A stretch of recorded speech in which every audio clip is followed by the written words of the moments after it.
Hello, and welcome to the next Dragon Kill update. I'm GM Jebekin, and these are the main topics we're going to try to address in this video.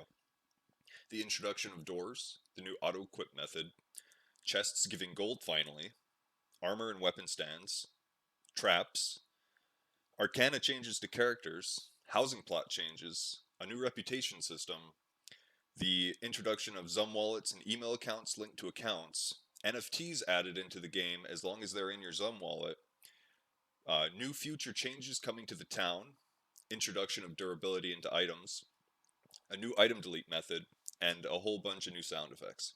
This is a pretty big and a pretty exciting update, so let's go ahead and get started.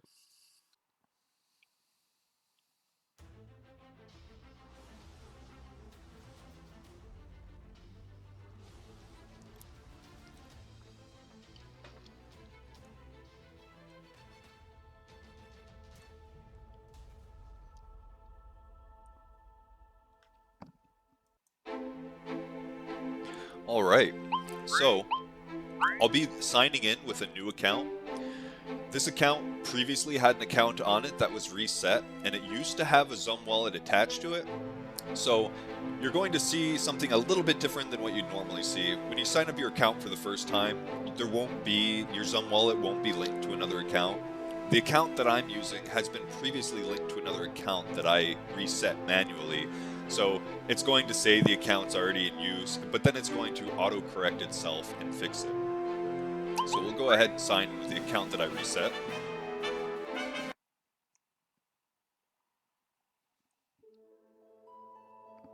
So now, since I was successfully logged into my new account, it's asking me to scan this QR code. So what I do now, on my phone, I'll log into my Zum account. I'll go to the center point of my main Zum wallet page. You'll go to your wallet that you want to use for the account. And once you sign in here, in the bottom center, about right here, you can click this little button. And it pulls up this menu here, which you can scan a code in the bottom center.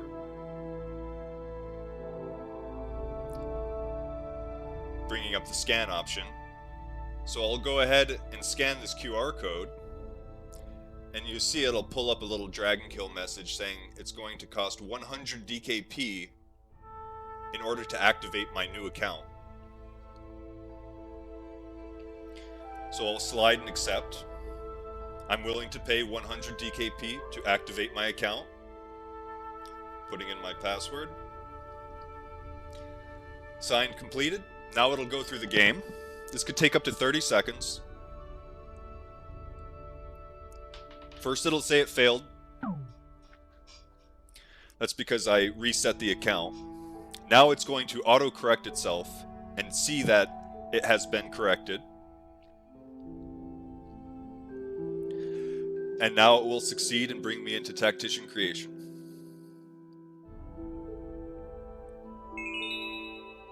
Alright, the ledger successfully confirmed our transaction, and we now have a activated account.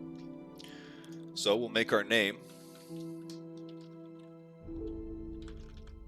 I think GM Jebekin might already be taken, so I'll just go ahead and make 2 N's. Accept. So now, as you're choosing your tactician, you'll be able to start out with a sprite. You can choose an eye color. Now, based on the color you choose, it's going to change your tactician's attributes. We'll go ahead and go with Arcana, with hazel eye color. Then you'll be able to choose a body type. Again, all of these choices are going to affect the lifelong history of your tactician. So, if you choose to be a small tactician, your entire army will get a bonus 2 agility and bonus 8 arcana, and your tactician will have a carry weight of 100 pounds. If you choose an average size body, you will get +1 fortitude, +2 strength, 2 agility, and 2 arcana to your entire army, and your carry capacity will be 120 pounds. If you choose a large body type, you'll get +3 strength and +3 fortitude to your entire army and have a carry weight of 140 pounds. We're going to specialize more in spellcasters on this run. So we're going to go with a small body frame to get the most bonus arcana, as well as hazel eyes to get the most bonus arcana. And now when you come to the next screen here, the first thing you're going to want to do is you're going to want to select a birth date. This is a birth date of your tactician. Don't forget, the tactician is who you are as the player. The characters that you play, they fight for you, but they're not you. So you're choosing a birth date for your tactician. Now, based on the date that you choose, it's going to affect your tactician and your playstyle throughout the game. So you're welcome to use your own real-life birthday, or you can just completely make up whatever birthday you like. But based on the date that you choose, you're going to get a different astrological sign. And that sign is going to affect your starting reputation, it's going to affect your starting bonus stats, and it's going to affect your starting element, which is going to do different things in the game, including extra bonus stats. So if we go back to January and we look at Capricorn, Capricorn is part of the Earth element. Earth element gives you 1 armor to your entire party, and it gives you specific starting stats here. Now, we also give you an extra 5 points you're able to allocate to anything you want. So if I'm really trying to boost my arcana here, I can add an extra 5 points into my arcana. Should I choose it's not what I want, I can always reset it and change it to whatever I'd like in this one-time creation experience. Once your tactician is created, it's not going to be easy to reset your stats here. There's going to be some way, we're not entirely sure how we're going to do it yet, but it's not going to be simple or convenient to just change, to recreate your tactician or change any of this stuff. But we're going to make some kind of way. So, since we're focused on spellcasters, we'll go with Pisces, because Pisces gets pretty good agility and arcana bonus as their natural bonus. You can go through all the different dates and you can look at all the different signs and you can get a small description on them. You can see their basic starting reputation stats. I'm not going to go through every single one in this video right now. You're welcome to play beta and play around all you like. But those are the main factors of what your astrological sign or birth date will give you. So, again, we're going to go with a big arcana bonus here. You know, there was a better one. This one's water-based and it gives fortitude. There's another one, I don't remember off the top of my head, but there's one that gives more arcana. So this actually isn't the best combination for a pure arcana boost, but you probably don't want to be so specific in one thing anyway. Probably want to be a little bit more well-rounded. And we'll just go with that for now. So then when you continue, it'll give you a quick summary of what you're creating. It'll show your bonus stats on your tactician for what you created, everything you chose, your Zum wallet that you're adding. Now this is just your public address. There's nothing dangerous about giving this out. And if this is everything that you want, you can move forward and create the tactician and enter town.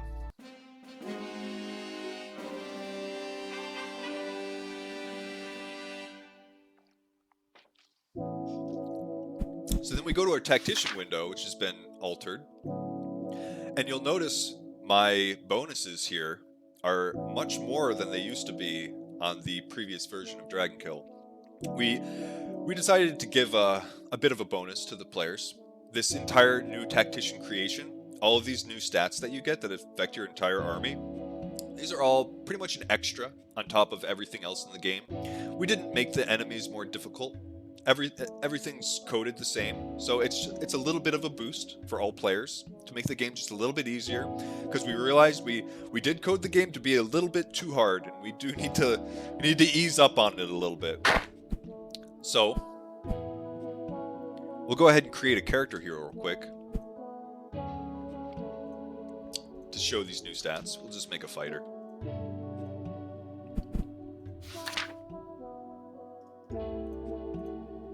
And now when you come to your stats here, you'll notice we get, from our tactician, we get a bonus 4 fortitude, a bonus 6 agility, and 14 arcana. So these stats all carry over to every character you're using. And as you can see now, we get a 4 bonus from our tactician, which makes our HP 94 instead of 90 on a starting level 1 fighter. We get a bonus 6 agility, and we get a bonus 14 arcana. That's a big arcana bonus. You can see it gives a bonus 2 MP to the fighter. It's a very big deal.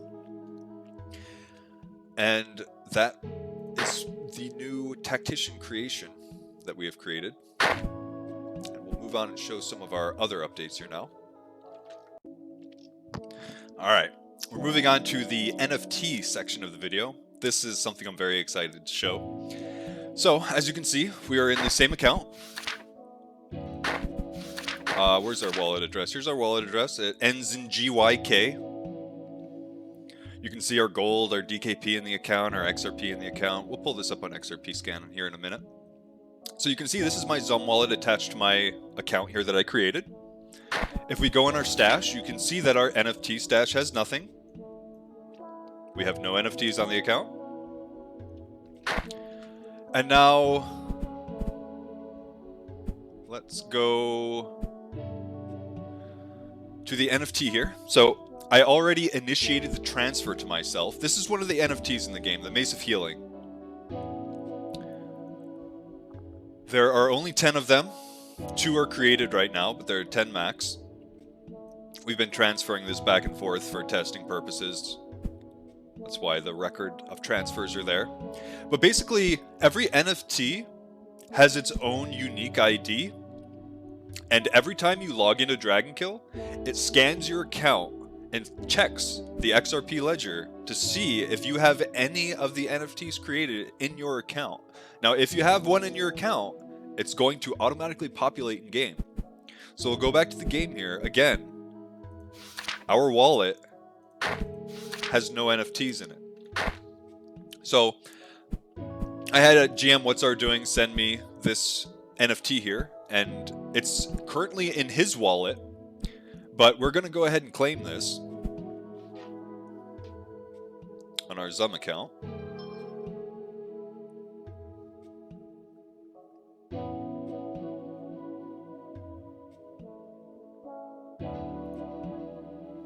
Go ahead and scan this.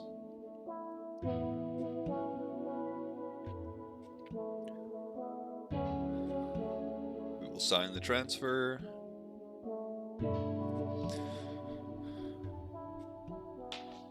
It is signed, it's gone through. It usually takes the XRP ledger anywhere between 5 and 15 seconds to send an NFT from one wallet to another. It costs like 1/10,000th of a penny. It's so incredibly cheap right now. So this should be fully processed by now. It looks like it is. Yep, it says it's in my wallet. I now own this NFT. So we'll go ahead and log out of Dragonkill. And we'll log back in. Now that we have the NFT in our wallet.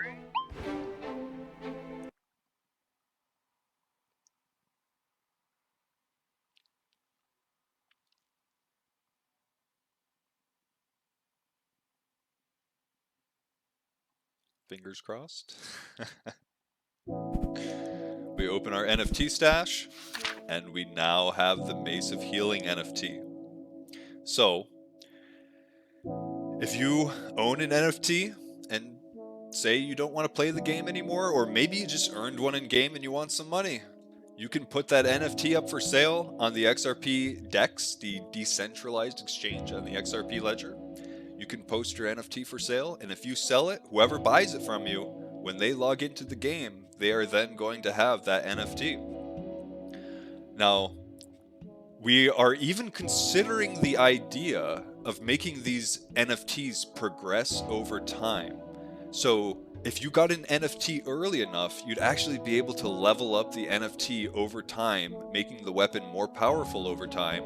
And then again, if you ever decide to sell, that NFT will be stronger than when you got it. So you're, in a sense, increasing its value over time by using it. Now, this is just an idea. Not sure if we're going to do it yet, but NFTs are fully working in-game now, which I think this is a really big deal. I think it's really exciting. It's such a big deal. And we're going to be making more NFTs in the future, and it's going to be a lot more options. But for now, we have what we have. You can see them on Discord. We still have plenty for sale, and we're going to probably make a few Easter eggs in beta here soon to give out a few more NFTs to some lucky winners that find stuff in game. They're going to be like hard to find in game, but the first people to find them, we'll give a few out, something like that. Haven't fully designed that yet, but that's the NFT implementation. Finally going good. We got all the NFTs in too, and as we create them, we're going to be putting them all in. All right, so the next thing is durability. We might as well talk about durability right now. So when you go over items, you'll see in the top left corner there, right under the sprite, there's a durability next to each item.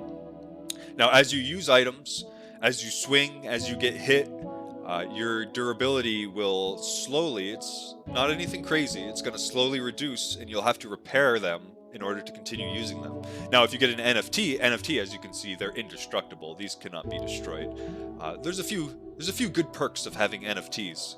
One of them is the indestructible durability. So you'll have to repair these. There'll be a small gold cost, won't be very much, but we will also be adding in durability there as well. So we're going to show the new auto-equip method that we made.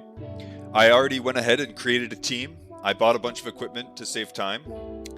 So what you'll be able to do now, say you open your character sheet for your fighter here, and then you open your stash. Now, if you drag any equipment onto the portrait of your character, it will auto-equip those items. So if you wanted to quickly equip this fighter with plate, you would just be able to drag this over, drop it on the portrait, and then it will auto-equip it and add the stats. So if you wanted to equip a bunch of plate, it's much faster now, as opposed to the past, to get a full suit of equipment on. Now, we haven't made a sort button yet for the stash. We still have a lot more convenience things to work on, such as a sort button for the stash, sort button for the inventory, maybe even just like right-click an item, it moves it to your inventory and back. We have more to create. I'm just showing the quick auto-equip method here that we recently made. We're really focused on trying to make these quality of life things happen. So now we have our fighter. Oh, we don't want the staff here. Give him a sword and shield. We have our fighter equipped.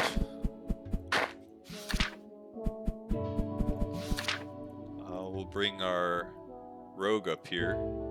He's going to use 2 daggers and a full suit of leather, so we'll equip that on him. Oh, the auto-equip doesn't work for offhand yet. I forgot. We still have to fix that one. Much easier now to equip stuff. Alright, he's ready to go. We'll get our priest geared in the cloth that we bought, because he's much more important than the other characters. Get all this going. Give him a mace and a small shield. You know, we'll give him the tome instead. Can you? Tome gives...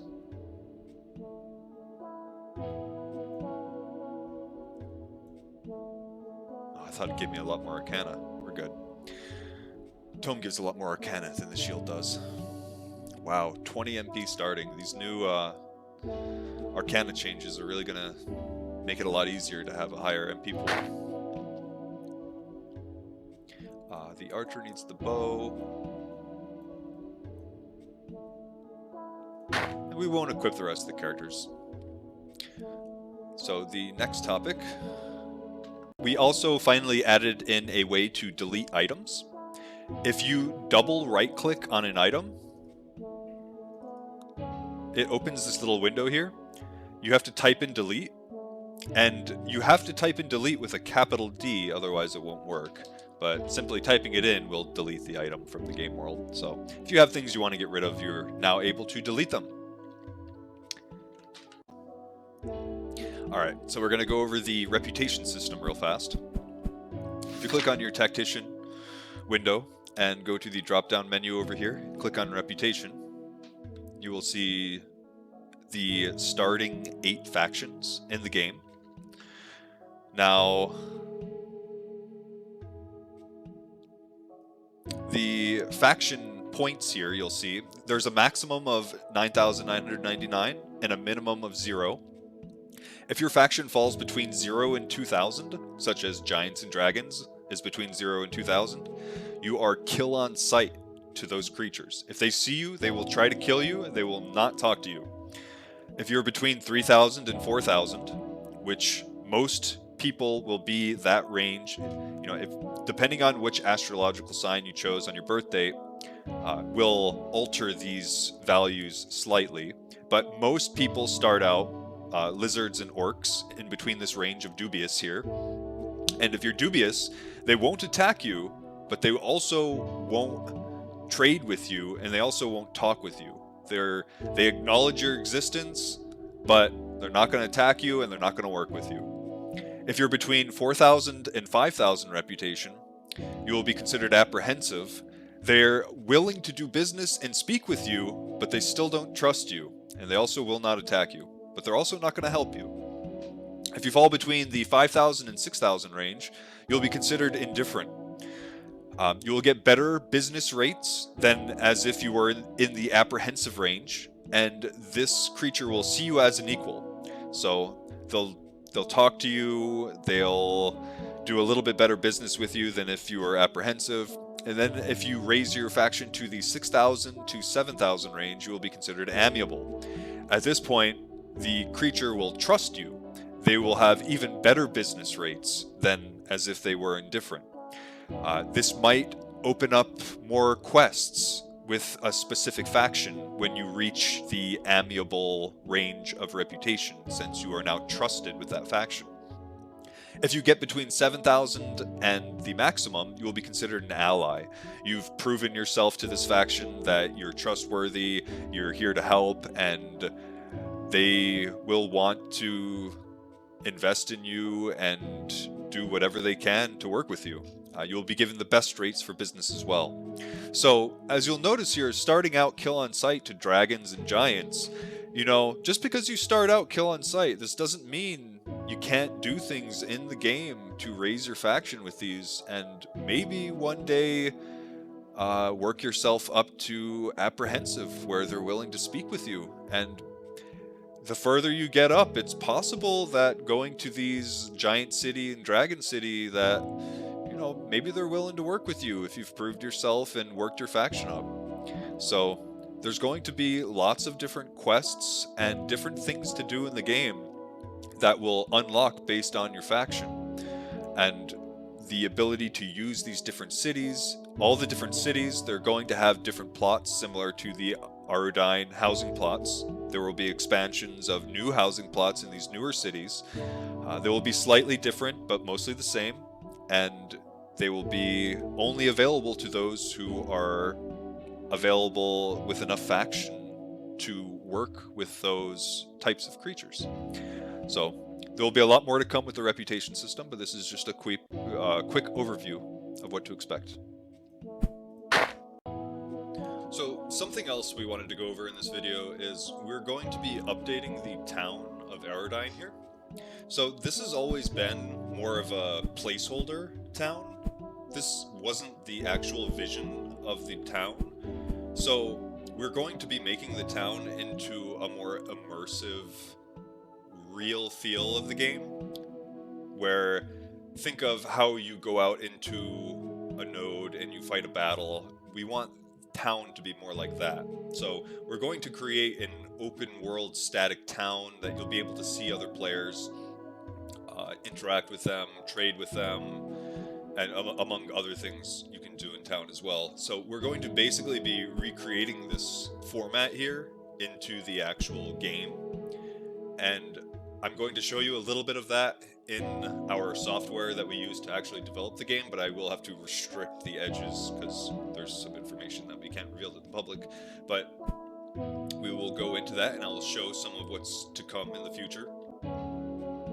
So this is going to be the actual new town of Aurdine. It's the same town, just actually in game.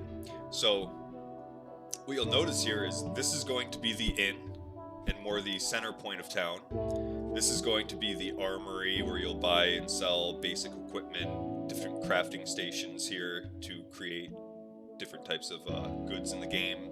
The guild plot will be up here in the top right corner. They're going to get some farmland to produce different crops, to make different types of food in game, to do things like boost their stats, increase their health and MP. You'll be able to put trophies in here and do a few other things inside here as well for whoever purchases the guild plot. There's the Arcanum Nexus here, which is going to be something used in the future for different teleportation throughout the game. It's going to be quite limited. Travel is going to be a big deal in this game, so you're not just going to be able to teleport around and do whatever you want. It's still going to be pretty difficult to move around. The arena in the top northwest corner, where PvP will be held among a few other things that will be done here. Now keep in mind what I'm showing you right now, this is just like a rough draft. Like, as you can see, there's no NPCs in here yet. There's a bit of work to do on here, but this is just a rough draft of our recreation of town. Just a little graveyard here, not sure what we're going to do with that. So these are the actual housing plots now. And I can zoom out here a little bit. So let me explain the way we're designing this. So economies in games are incredibly important. The way you do them is critical to the success or failure. And with this being a pay-to-earn game, we can't make it super convenient for players to just buy and sell stuff. It needs to have more of a real feel to it. It has to be restricted a little bit more. It can't be so convenient. So our idea at the moment is if you own one of these housing plots, which we're actually reducing housing plots from 100 to 10. So we're cutting out 90 of the housing plots, and there will only be these 10. Now, I believe 3 or 4 are already sold, so there's only 5 or 6 left available. So the idea for buying and selling with these houses, if you own a house, say you own this house right here, when you come down here and you walk down this path, this is like the auction lane, basically. You'll be able to walk west to east here, and you can see what people are selling in their houses. So if you own, say, this house here, you'll be able to post a few items for sale on these 6 slots here. You'll be able to place items that you want to sell. You can put the fixed price that you would like, and a player can walk by, click on it, see a description of it, and purchase it if they want. It's a way to automatically sell your stuff for you over time for having the premium access of owning a house. Now, there are other ways to buy and sell as well. You could just stand anywhere in town and auction your selling an item and say, I want to sell this, this is how much, and you have to talk and communicate with other people. That's going to be the main way of buying and selling goods in this game. Either just auctioning by word of mouth in the streets, or owning a house and posting your items for sale that people can walk by this lane, they can look and see what's for sale and choose to buy and sell different things based on what's here. Now, the third option for buying and selling stuff to other players will be, this is the slums. If you can't afford a house, this is free, not free housing, but unlimited housing at a very cheap price. Just little sleeping bags here for poor people. But then over here, this is going to be the actual auction house, where we're going to restrict this because it inflates economies. If you have an auction house that you can just conveniently mass sell stuff, it inflates the economy drastically, and we don't want that. So you will have the option to use an auction house and very conveniently buy and sell stuff, but there's going to be a high tax on people doing this convenient method. We're thinking somewhere between 3 and 5% fee on whatever you buy or sell in here. And that is an incredibly high fee, but we want people to have the option to do it, but we also want to restrict them and make it make sense to own a house and sell in a more traditional environment, because we're trying to create a sense of community and getting to know other players and feeling more immersed in the game.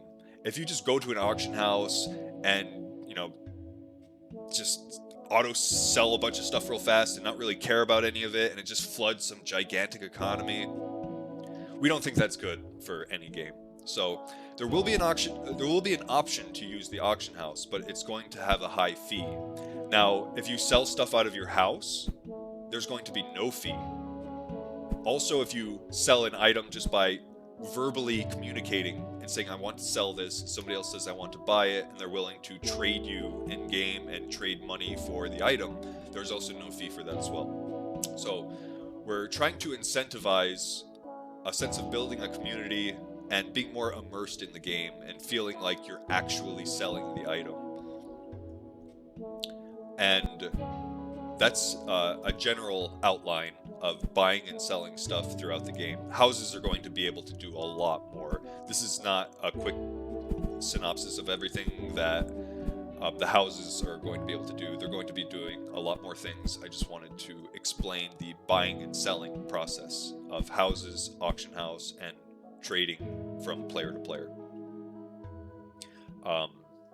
And there will be a few other things in this town as well. But again, this is the new town of Aurdine that we will be installing sometime in the next month or two. We're still working on it. We're working on many different things, but this is one thing that we're working on, and it is coming soon, so look forward to that. All right, moving on.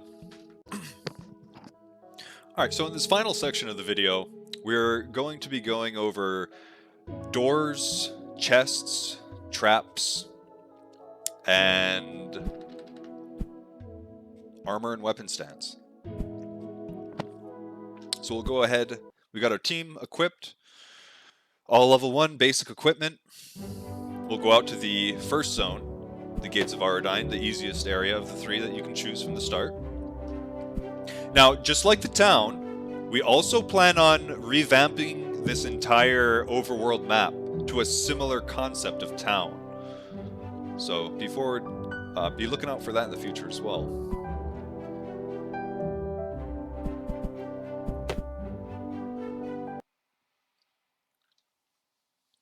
So as you can, I'm sure you've noticed, there's been a lot of new sound effects in the game from what you've seen in the past.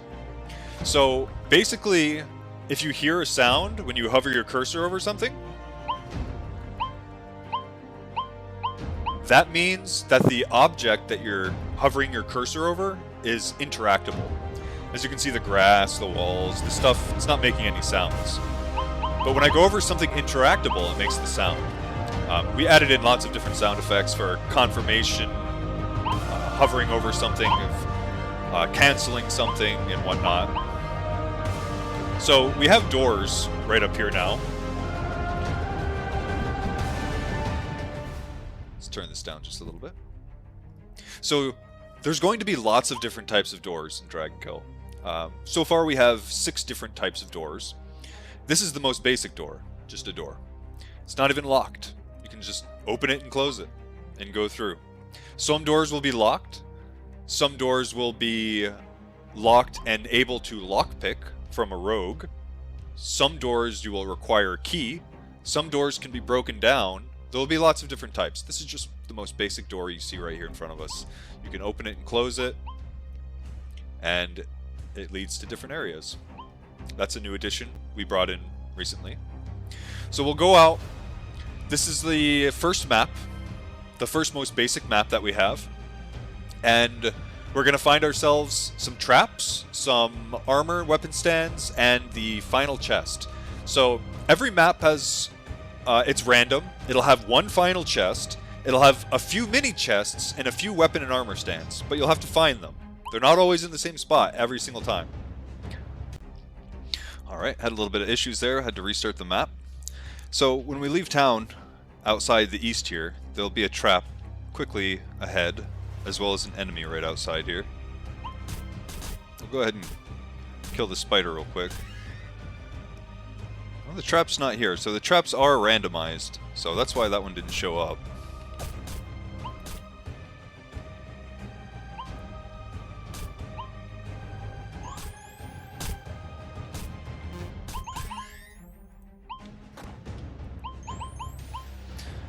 Okay, so I'm quite familiar with this map, so I know where most of the treasures possibly can be, so we won't spend too much time trying to find them.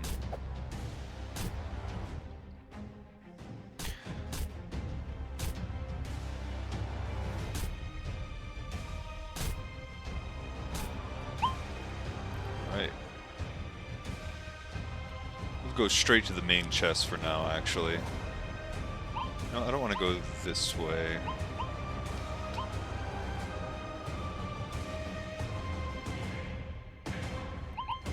Let's go up and around.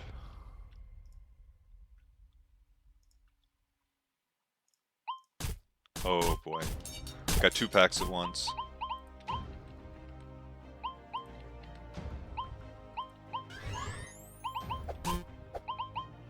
Dash is on cooldown, we got 2 seconds left.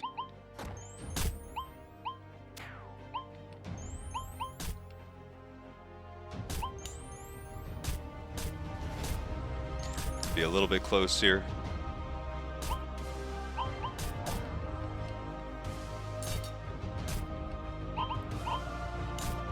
Heal our rogue, he's getting a little low. Wizard took a little damage, we'll give him some heals.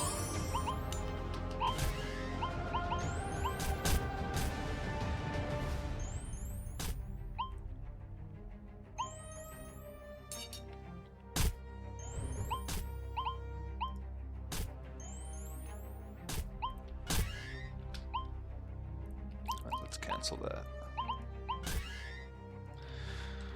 Okay, that was a little tough. I accidentally aggroed 2 packs at once there. Gotta be careful.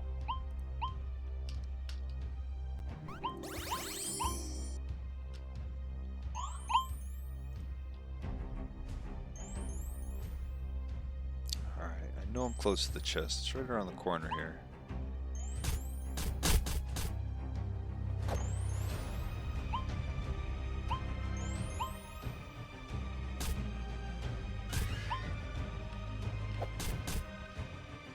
So, some of these chests that you find, the main chest, in the future may have triggers. You might have to do certain things in order to unlock the chest. Maybe kill a certain number of enemies on the map, or maybe some objectives on the map. There's going to be different unique scenarios. But this is an example of a main chest here. A beginner level tier 1 main chest. Different types of chests in different zones. They all have different loot tables with many different items that can drop from them.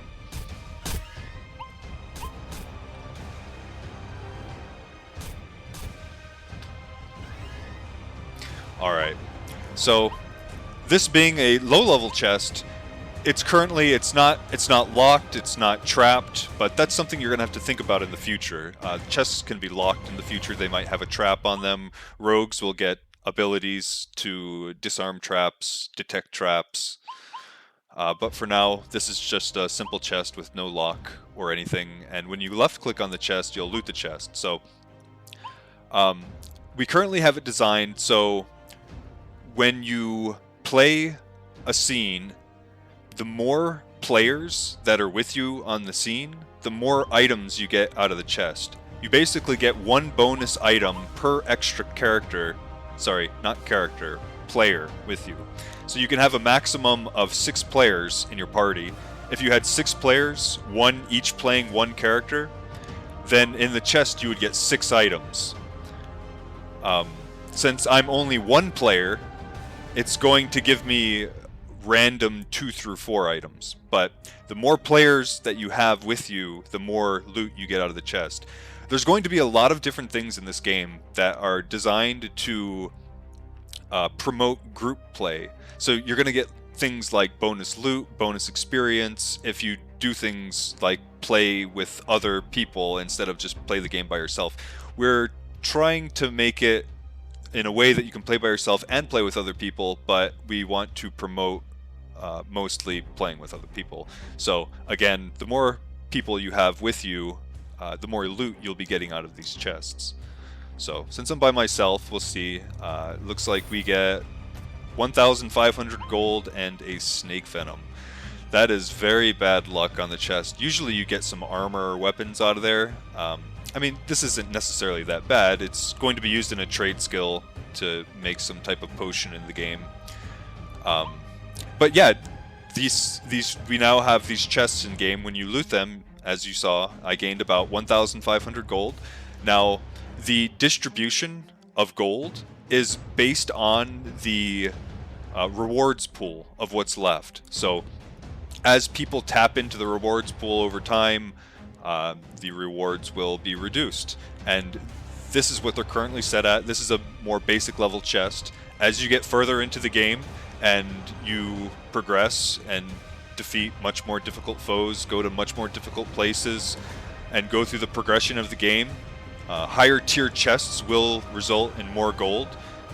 There will be quests and events and missions, different things that you'll be able to partake in that will be other ways of achieving gold. And again, gold is a 1-to-1 ratio. You will be able to trade for DKP.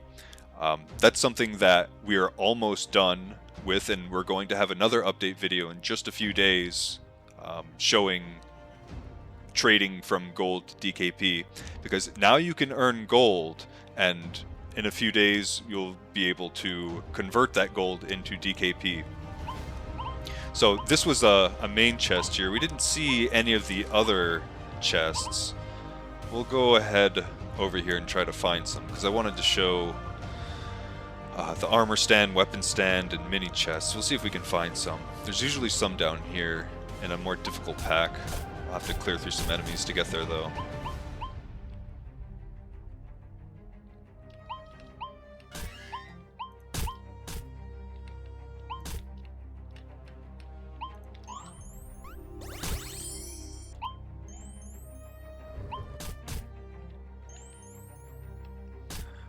Let's see.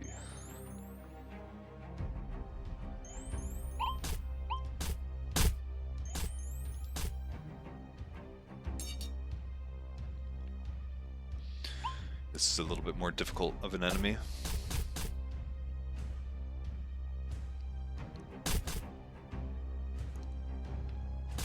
I guess there's no real need to conserve my MP. Typically you'd want to conserve your MP and really only use it when you have to. Better heal up. It's gonna be a pretty tough fight around the corner over here.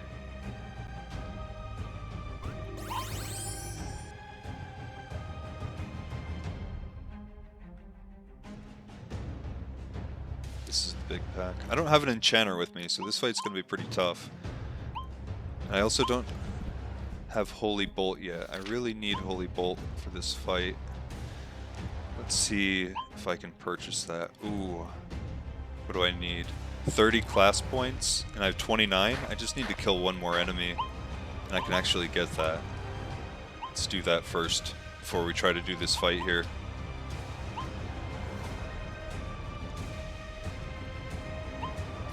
So again, as you kill enemies, you gain experience and class points. You can use those class points to upgrade your spells on your character, and learn new spells.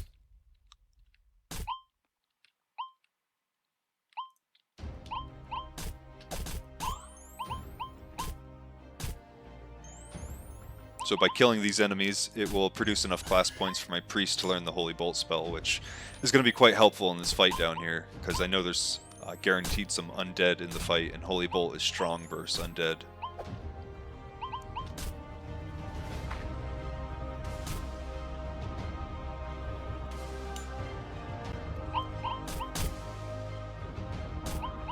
Alright. Let's go back to our priest here. And let's learn Holy Bolt.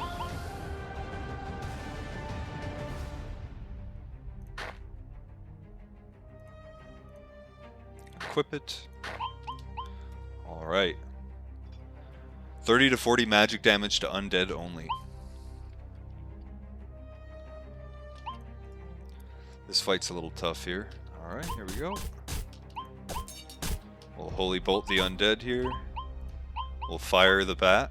Should one-shot both of them. We got a cloth cord from that guy. Warrior's about to die. Oh. There we go. He might not make it. Oh! Oh, that was so close.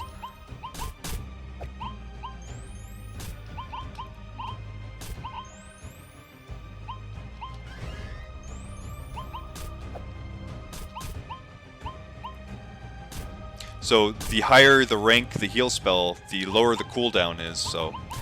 Oh, he died, just barely died.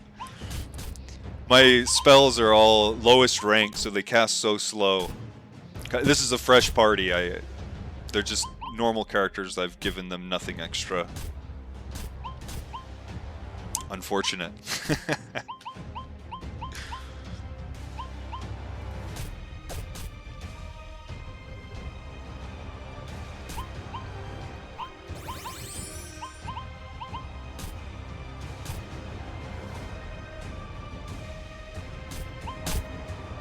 Okay.